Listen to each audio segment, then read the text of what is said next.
Hey guys, we're going to talk today about discovering the motivation of the seller. So we literally just got done with an appointment, and person I was with, they actually got the lead. So we went to this appointment. The guy was not really in not in a position where he needed to sell. Okay, he was kind of more so entertaining, the marketing he got in the mail. Wanted to call it, wanted to see essentially what we would pay. Okay, so we go out to the house, and this house probably had a value. My guess would be a value of about $150,000, all fixed up. Maybe a little bit more. Maybe you could push 160 if it was, made to look like new. Well, he owed. We come to find out after talking to him that he owed, I think it was $54,000, $56,000, something like that. But he was asking. He wanted to walk away with $100,000 in pocket. Meaning, he basically wanted to sell the house $160,000 as is. Well, one, he was basically a hoarder, so the garage was full, the basement was full, almost every bedroom was full. Two, there was probably $30,000 in repairs needed done to the house. Kitchen, bathroom, doors, trim, paint, flooring, all that stuff. So we would have needed to buy the house for closer to $80,000 max. $70,000 would have been a good buy. Okay. So, after the appointment, I'm talking and, with my friend, and I said, what, the motivation of the seller is all it ever comes down to.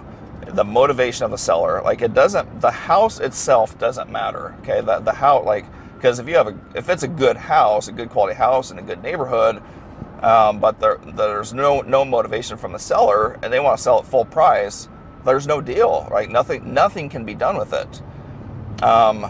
Whereas, sometimes there's, it could be a good house, it could be a junky house, it doesn't matter what it is. But if the seller is extremely motivated, that's where the deal always is. So it doesn't make sense to try to squeeze a deal out of nothing, okay? Because there's just nothing there. I always like to just kind of take the lowest hanging fruit and, to do as many deals as fast as I can, because that's truly how our profits get made. So kind of what I'm saying is there's no point in working so hard against a seller to try to create a deal that's not there. If they're not motivated, they're not going to sell the house at a discount, because they just don't need to. So it always comes down to the motivation of the seller. When you can find a seller that's motivated, you'll know, because their language, their words and stuff all dictate. They basically all say I'm motivated. So if a person says listen, I just want to get rid of this house, this tenant destroyed it.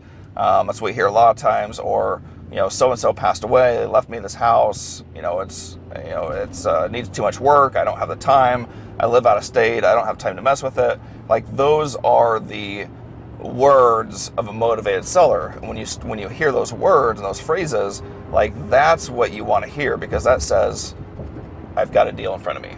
Okay, so when you're getting these leads, if they're not motivated sellers, you kind of have to quickly weed them out, and you do that by asking what they're wanting for the house, and if they're not even in the ballpark, if there's not enough equity over a phone call, it doesn't make sense to go out on the appointment, because you're just wasting your time. So you need to find out, you need to fish for that motivation through the correct lead sheet or lead questions. Once you discover that tells you if you want to go out and qualify them further through an appointment. Okay, so hopefully that makes sense. It's just always continue to dig into how motivated that seller is, because that's all it's going to determine if it's going to be a deal or not. All right, so thanks for watching, guys. As always, please subscribe if you haven't already, and as always, please be sure to give us a like and a comment to let us know how we can help you. All right, we'll see you on the next one.